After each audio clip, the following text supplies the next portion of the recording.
Hello friends, welcome to our channel Hack Tech. Today our topic is new Sony FX9 firmware brings substantial updates. Before tell you more information, please subscribe our YouTube channel Hack Tech. Now let's start the topic. First announced in April 2020 and now arriving a month ahead of schedule, Sony has released firmware update v2.0 for their PXW-FX9 Cinema Line cameras.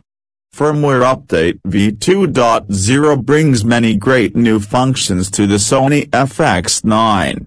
FFcrop 5K option is now available in the imager scan mode menu, allowing for oversampled 4K 60p recording.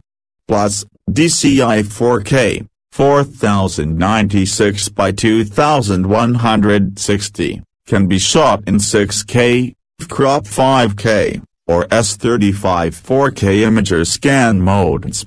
For the S35 2K mode, Sony said image quality has been improved.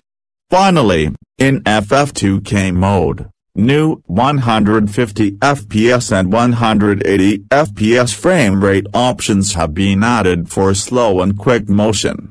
Solid autofocusing was a highlight for the Sony FX9 at launch, and now it's being improved with added IF support in addition to the face detection previously available.